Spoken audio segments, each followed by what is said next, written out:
के फलावदा थाने के बातनोर गांव में सिरफिरे ने दुष्कर्म के विरोध कर दिन दहाड़े 8वीं की छात्रा के घर में घुसकर हत्या कर दी। वारदात के बाद हत्या आरोपी शव के साथ अंदर कमरे में ही रहा।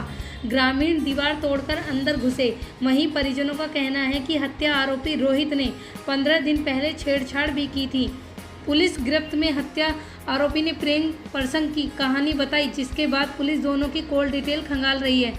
बातनोर गांव में सरकारी पानी की टंकी के एक कमरे में प्राइवेट लाइनमैन ओमवीर का परिवार रहता था। रविवार को परिवार के लोग काम पर गए थे। इनके पड़ोसी सुभाष के घर में काफ़ी दिनों के से मोदी नगर के बड़का गांव निवासी रोहित पुत्र रमेश चंद्र रहता था। आरोप है कि रविवार को रोहित दिन के करीब 11 बजे ओमवीर के घर में घुस गया। उनकी बेटी रजनी 16 साल को कमरे में बंद कर पहले दुष्कर्म का प्रयास किया और फिर गला दबाकर हत्या कर दी। घर में उस समय रजनी का 8 वर्षीय भाई भी था। बच्चे ने शोर मचाया तो परिजनों और ग्रामीणों ने कमरे का दरवाजा खटखटाया, लेकिन आरोपी रोहित बाहर नहीं निकला।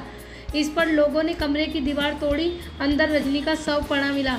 ग्रामीणों ने आरोपी की धुनाई भी की। कुछ ही देर बाद पहुंची पुलिस ने हत्या आरोपी रोहित को गिरफ्तार भी किया। फोरेंसिक टीम और एसपी देहात ने भी साक्ष्य जुटाए। एनसीआर के किसानों के खाते में मई ही किसान के सम्मान निधि की 11वीं किस्त का पैसा उनके खाते में पहुंच जाएगा, लेकिन 11वीं किस्त पहले किसानों को अपने खाते की KYC करानी जरूरी होगी। जिन किसानों को किसान सम्मान निधि की किस्त लेनी है वह अपने नज़दीकी साइबर कैफ़े या फिर PM किसान की वेबसाइट पर जाकर जल्द से जल्द अपनी KYC करा सकते हैं। अगर किसानों ने ऐसा नहीं किया तो उन्हें किसान सम्मान निधि की किस्त नहीं मिल सकेगी। दरअसल भारत सरकार कृषि और कृषि कल्याण मंत्रालय नई दिल्ली ने दिल्ली NCR के सभी जिलों में कृषि उप कृषि निर्देशक के एक पत्र जारी किया था। इसमें सभी किसानों को अपने खाते की KYC कराने को निर्देशित किया था। किसान सम्मान निधि की 11वीं किस्त का पैसा प्राप्त करने से पहले ही खाते की KYC कराने के लिए कहा गया। हालांकि ज़्यादातर किसानों ने अपने खाते की KYC करा ली है और जल्द ही 11वीं किस्त का पैसा उनके खाते में ट्रांसफ़र हो जाएगा। हापुड़ में जहरीली गैस से दम घुटने से मजदूर की हुई मौत, एक की हालत है गंभीर। हापुड़ के धौलाना के UPSIDC इंडस्ट्रियल एरिया नील केमिकल के फैक्ट्री में टैंक की सफाई करते समय एक मजदूर की मौत हो गई। दूसरे मजदूर की हालत गंभीर बनी हुई है। दोनों मजदूर फैक्ट्री में टैंक की सफाई करने के लिए उतरे थे। काफ़ी देर तक जब वे बाहर नहीं निकले तो किसी को आवाज़ नहीं आई। उन्होंने टैंक में झांक कर देखा तो दोनों बेहोश पड़े थे। जल्दबाजी में उन्हें अस्पताल लाया गया। यहाँ उमेश की मौत हो गई और दूसरे का इलाज चल रहा है। पूरी सच्चाई जानने के बाद दुल्हन ने किया शादी से इनकार।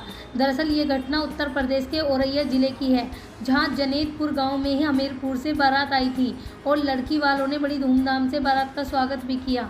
इसके बाद वरमाला की रस्म भी हुई और रस्म के दौरान भी दुल्हन काफ़ी खुश थी, मगर कुछ ही समय बाद दुल्हन ने शादी करने से इनकार कर दिया। लेकिन दुल्हन ने इनकार करने की वजह क्या थी, ये आपको पूरी घटना जानने के बाद ही पता चलेगा।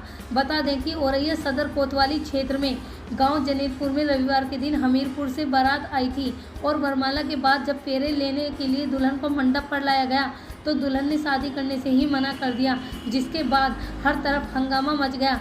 फिर तो सबने दुल्हन को समझाने की बहुत कोशिश की, लेकिन दुल्हन किसी की एक बात भी नहीं मान रही थी और अपनी जिद पर अटल रही, जिसकी वजह से बताते हुए दुल्हन ने कहा कि उसने दूल्हे के गूंगा होने की बात छिपाई हुई थी। लेकिन दुल्हन का सच पता चला तो उसके बिना किसी डर के शादी से मना कर दिया। इस वजह से दुल्हन ने फेरों से पहले ही रोक दी अपनी शादी। फैक्ट चेक, सरकार ने आपके खाते में भी भेजे हैं 2,67,00,000 रुपए। सोशल मीडिया पर एक मैसेज वायरल हो रहा है जिसमें दावा किया जा रहा है कि सरकार ने आपके बैंक अकाउंट में 2,67,000 रुपए ट्रांसफ़र किए हैं। इस मैसेज के साथ एक लिंक पर क्लिक करने के लिए कहा जा रहा है।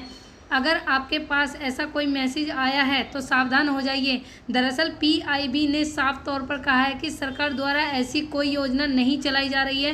फेक खबरों से बचें और भूल से भी कोई लिंक पर क्लिक ना करें।